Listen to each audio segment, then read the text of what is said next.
Halie Loren is an international award-winning jazz singer-songwriter raised in Alaska. Your home base is still in Oregon, is that correct? It is, yeah. Which town? I'm just curious. I live in Eugene, University of Oregon. Yeah, Sports fans, I guess, know us from the Ducks. of course. Yeah. You know. I've gone through there many times on my way to California, on my way to Reno, Eugene, Oregon. Good for you. Welcome to the Jazz Yeah. Spotlight, Halie.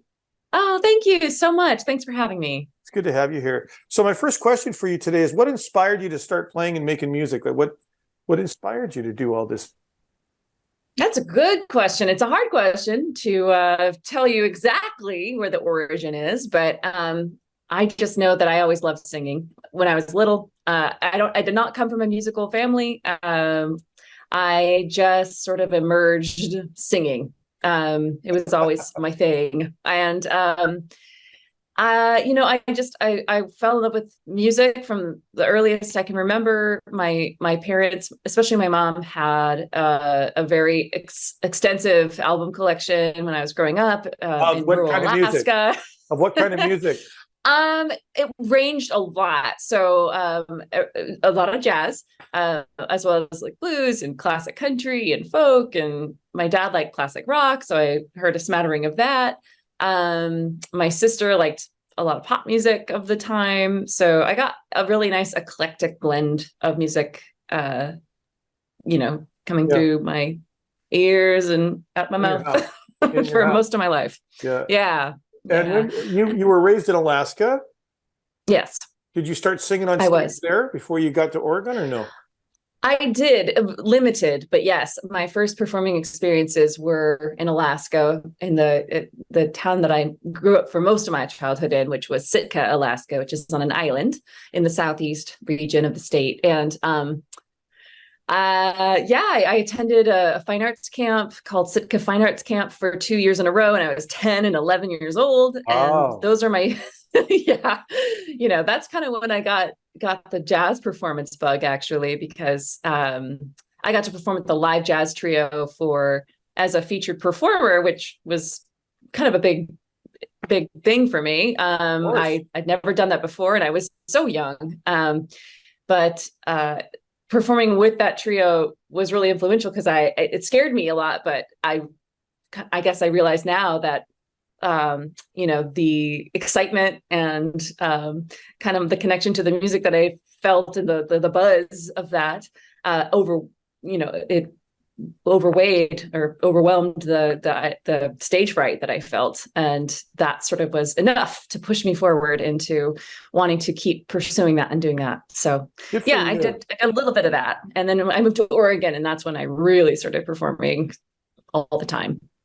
And you I was going to ask you that question, Halie. What is it about the music that makes you feel so passionate? I love, by the way, listening to your tunes. I love your style. You got your own unique way of doing things. I like that. Very cool.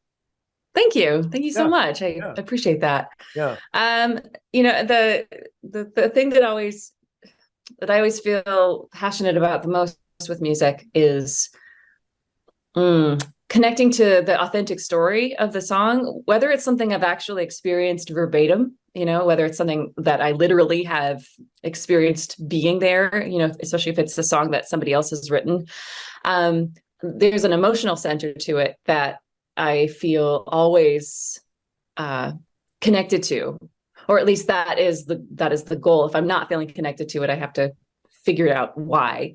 But that sort of coming to an essential truth through many viewpoints of stories of just being human, that is expressed uniquely through music. That is really what charges me up the most with performing, recording, writing songs, all of the above. Let's talk about writing. How does that, you get up in the morning and something comes to mind, or is it an emotional experience, or you associate it to some of the story, or listening to somebody else tell a story and you go, oh, how do you start your songwriting process, or what's that? How's that for you? How does that feel for you? It must feel cool, actually. it does feel cool especially when it feels like it's sort of coming from somewhere outside of my conscious brain. I love those moments because I'm like, wow, Magic. that feels like magic. Yeah. Yeah. But really every song is a little different. I have written songs that come from all of the places you just described. And sometimes, it takes 5 minutes for a song to essentially kind of come through as it is, and other times it takes years. There are songs that I worked on for years, and I maybe even thought, oh, I'm never going to come back to this, it's never going to get finished, and then 5 years later I'm like, oh, I just had a thought, and the song sort of reemerges and has wrapped itself discipline. up. I know, it's strange, right? Yeah. Well, it's more just obsession than discipline, honestly. But yeah, I don't have like a super disciplined songwriting practice. I know some people really do, and I really admire that. But for me, it's very inspiration based. And there have been feast and famine times for sure. The only exception to that is when I'm working on a project and I'm under the pressure of sort of self-imposed deadlines. Which doesn't happen with every project, that's for sure. But it really lights a fire under me and kind of makes me start dwelling a lot more on the songs that are sort of in my brain, and it feels a little more like, okay, let's really do this, let's focus in. But that's not my everyday. What is your routine most like? Of the time? Do you have a creative routine or no?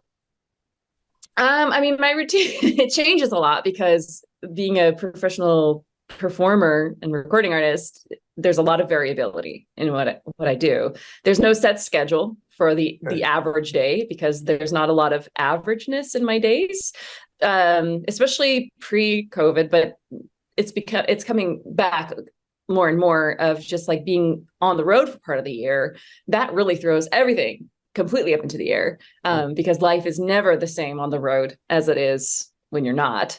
And also the same goes for when I'm in the middle of a recording project. Life is not at all the same when I'm in the middle of a recording project as it is when I'm not. So it just really ranges. It depends on the phase that I'm in. But each of those phases has its own rhythm that I sort of just have to shift into every time I enter that phase. Yeah. So there's a lot of different versions of my life that I kind of have to juggle. Yeah. And you've been on the road a lot. I know you did, well, obviously you've done North America, but you also done Asia, you've done Europe. What was that like for you? That must have been exciting. Yeah, it is. I love to travel. Yeah. Yeah. The jet lag is no joke. And it's been a while since I've been able to tour as much as internationally across oceans, as much as I was back in before 2020. But is that coming back now more though? People are traveling and touring more. We're getting back to that whatever normal was. Yes, somewhat. Although, yeah, that's it's taking its time in terms of things sort of resorting themselves, because there was so much that just had to completely stop and then get reshuffled. I know. Later on and later on and later on, and so many like issues of cancellations, and there's still some chaos involved with the performing arts world. And I know that there have been a lot of articles written about this and interviews and such. I'm not the only source for talking about this, but it's coming back, but it's a little more yeah, it's a little more challenging to predict where it's going to be, than a lot of businesses. But as far as touring, yeah, I've toured to Asia, Japan, and Korea, and Hong Kong, and Taiwan, and I've been to China and all kinds of places. Tell us an exciting travel story, Halie. Tell us one experience you had traveling, the real cool, great story that a great memory for you. Do you have anything come to mind? You have so many. Right? One of my favorites, just as far as the travel aspect of it, and not even the performing aspect of it, was the opportunity to perform in Egypt at a jazz festival in 2 different cities, including Cairo, where I got to go and see the Great Pyramids of Giza, and then in the same 24-hour period, on my way back to the States, I got to route through Paris and was there long enough to go into the city at 7 a.m. Between flights and see the pyramid, the glass pyramid at the Louvre. So it felt kind of like an accomplishment, a travel checking the box. pyramids on 2 different continents. Yeah, no kidding. In the same 24-hour period. That was pretty fun. I've done them both, but in different trips. Yeah. Not in the same trip. Yeah, right. That was kind of trippy. But I've had a lot of amazing, like really blessed experiences. It's so hard to hone in on just one, but every time I played probably out of all of the cities, not on the North American continent, the city I played in the most is maybe Tokyo, Japan. And yes. Returning there, every time feels like such an honor and such a treat, because not only I love the city and love the people, but the way that live music is treated as this like delicacy, this amazing, this experience that's supported by, the venue, like the Cotton Club, which I return to again and again in Tokyo, and everybody who works, within the club and within promotions and all, everybody treats music so incredibly, like such an incredibly valuable experience. And as a musician, you're like, wow, this is pretty amazing that I get to be part of this experience where everybody feels like they're really pulling for this to be like the absolute best. And yeah, you recorded live at the Cotton Club in 2015, right? When you're on tour in Japan. Yeah. Yeah. Cool. Yeah, I did. Yeah. Hey, I got a question for you. I don't know if you can answer this or not, but it's interesting that certain countries gravitate towards certain music. Like country music is big in Germany. So not only, South America, America, but in Germany, country music's huge. You could be anybody goes over there, country artists, and they spend a summer touring in Germany because the crowd just goes crazy over country. And do you wonder why what is jazz with in Asia? What is that connection, do you think? Jazz music in Asia, in Japan? What do you think it is? Yeah, I think it's just an attention to detail. And so much of jazz is about really listening, both for the performers and for the audience, and noticing, having kind of an active conversation. And I think there's something to be said for the way that a lot of Japanese listeners respond to music in a very like kind of active way. There's an active listening, active like critical thinking. I don't know. I think actually there's a lot of music education that still happens in Japan, from what I understand, and that helps with music appreciation. That is a lovely thing to encounter as a musician who's really paying attention to your own craft. To have other people really notice all those details, and that doesn't happen to the same degree anywhere else that I've ever been. And it always takes me back in a really lovely way. I'm like, wow, can't believe you noticed that. That's pretty amazing. I barely noticed that. Yeah, good for you. Halie Loren, let's listen to one of your tunes here on the Jazz Spotlight.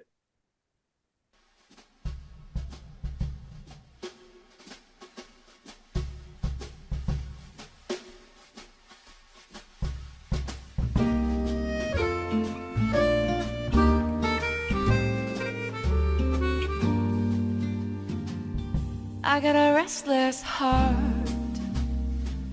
and a wander-ridden way. I never know how far I'll go or how long I'll stay. They say I never know what dangers are down each road I roam. I say I'm better off believing the feelings in my soul. A woman has got her own way. This woman has got her own. I know that it's right when the ache goes away down in these woman bones.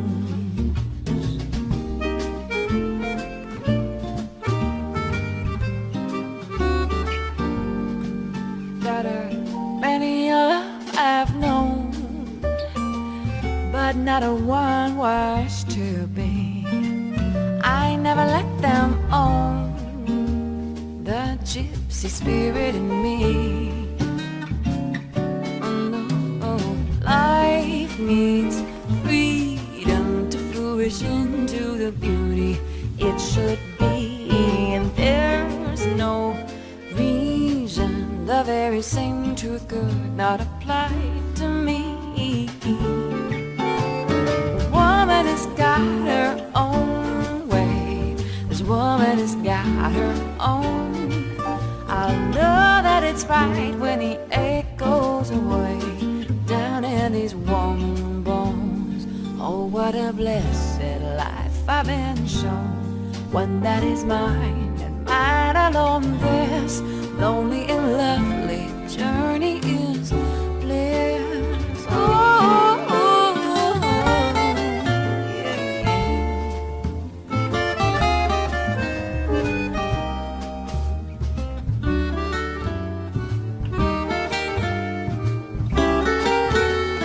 yeah, woman has got her own way. A woman, she's got her own. She'll know that it's right when the ache goes away down in her bones. A woman has got her own way. This woman, she's got her own. I'll know that it's right when the ache goes away down in these woman bones.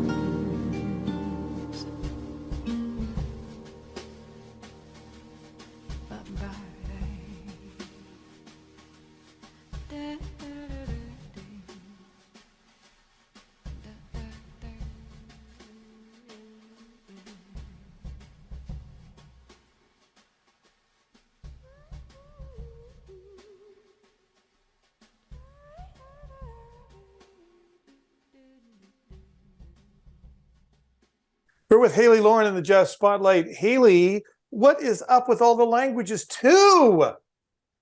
I mean, you got Spanish and French and Portuguese and Italian and Japanese and Korean, as well as your native English.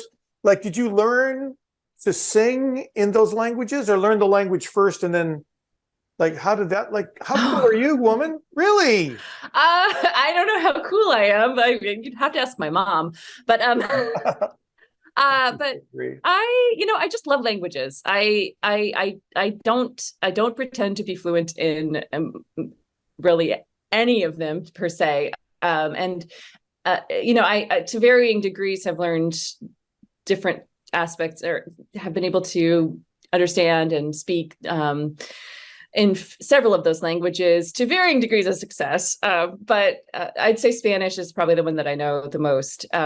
But as in terms of just taking on multilingual songs, I just love languages. I love being able to sing in them, even if it sounds a little like a broken version of those languages to a native speaker. I love the sonic quality of just of those songs in their original tongue, and I just always try to do it justice. I don't know if I always succeed. You'd have to ask somebody who actually, speaks the languages that I'm singing in. But I just love languages. I love the musicality of them. I love being able to kind of experiment with the different ways that it creates, the shape of vowels, and sometimes even note choices tend to change depending on the languages, and the rhythms for sure of the way that I'm singing really changes depending on the language. I just enjoy it as sort of using my voice as an instrument, kind of. Just in that respect, that's its own reward for me. Well, I think it's fantastic, and it's true talent. I mean, truly. Oh, thank you. Yeah. So here's a question you're going to have to ponder. You're one of those moments of pondering, I think, maybe you're not. Describe your favorite and least favorite part about being a performer. Ooh. Dun, dun, dun, dun. Trying to think how honest should I be here. As honest as you want. I would say, okay, let's start with my favorite. My favorite part of being a performer is the electric feeling of being able to sing a song like it's new each time on a stage. That's one of my favorite things about, especially being a jazz performer. How you like parable goes, you don't, or not parable, but the saying goes, a man never steps in the same river twice, right? Or woman, whoever. It's the same with music, and especially with jazz. Like, the intention is never to do it the same way twice. It's always reinventing itself in the act of doing it. And so I love that. It feels like play. It feels like creation. And it makes me feel the most free I think I ever get to feel in my life. And that's pretty darn addictive, I have to say. I love doing that. I love that aspect of it. I'd say the hardest part is that as much as I love being on in new places, traveling is hard. Must be, right? So the getting there is really hard, and it's kind of seems like it's getting harder as we go. Just with canceled flights and lost baggage and all the things just seem like they kind of get more and more. But the stress of travel can sometimes be a challenge, and if they invent a teleporting machine for touring artists, that would be quite a nice treat. So please, someone get on that, because I would really love to not have jet lag, and I would love to be able to arrive with the same dresses that I packed. Exactly. And you know what? You've had some really, really big accomplishments too in your young life, including your video Noah, the second single from your 2018 album, from the Wild Sky album. It won an Emmy in 2019 for Best Music Video. Congratulations to that. Thank you so much. Thank you. That must have felt great, huh? Yeah, it was an amazing experience. I can take so little credit for it in terms of the production of it, because so much of it was the incredible production and director. Everybody, it was a big group effort for sure. But that song really is a special one to me. It meant a lot that was the one that they felt inspired to collaborate with me on. And I love it. It's very, very different from a lot of the more jazz focused releases that I've done. That whole album is an original, almost all original music, and more from sort of a pop singer-songwriter perspective than jazz. But that song really just always pulls my heartstrings. Yeah, so, good for you. What is your favorite non-jazz tune? You have a favorite? I don't pick favorites. It's like picking a favorite kid, you know? Good point. Very good point. I mean, I honestly, I've sung so many thousands of songs in my life, and each one that feels like it's the truest to me at the moment, it has to do more with me than the song and where I'm at. So I don't ever choose a real favorite, because I don't honestly have one. It just depends. Like, if I'm in a certain state of mind, something specific just happened to me, and that song happens to feel like it's right on the money at that moment, that's my favorite song right then. Good for you. I'm a mercurial listener. Good. So your new material, you were in Montreal, you recorded it there? Yes, I did. About it. I'm so excited you brought that up. Yeah, it's gonna. We don't have an official release date named yet, but it will likely be in fall of 2023. And I am so excited about it. I am just now going over some of the early mixes and kind of going through that process. There's some songs that are from jazz tradition, and quite a few that are from a little bit of left field that I just, we kind of put our own spin on it. A couple original songs too. I was going to ask you that. So you wrote a couple yourself? Always. There's always original music on everything I release. I'm excited because I got to collaborate with some of my favorite musicians in the whole world that I'd never been able to make a project with before, that are all based in Montreal and all connected to my distribution label there, Just in Time Records. We're all kind of label mates, which is pretty cool too. So Tori Butler's on piano, Morgan Moore's on bass, Jim Doxis plays drum on several tracks, and Sam Kermeyer, who I had never worked with before. He was the only person who we hadn't collaborated before with before in the past. He's a guitar player, and he's wonderful, and has his own music that's coming out. So yeah, it was just great. Then. That's what's next for Halie Loren then, getting that all together and releasing the album in the fall, do you think?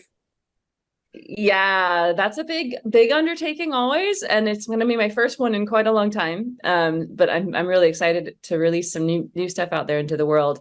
And of course, I'm playing shows between now and then. I'm continuing to perform, but yeah, that's the next big push, is getting that music, birthing that music into the world. All the efforts that takes. So, well, I want to thank you so much. I know you're busy, and I really know you took the time to see us today, and I really want to thank you for that, because I know time's important, right?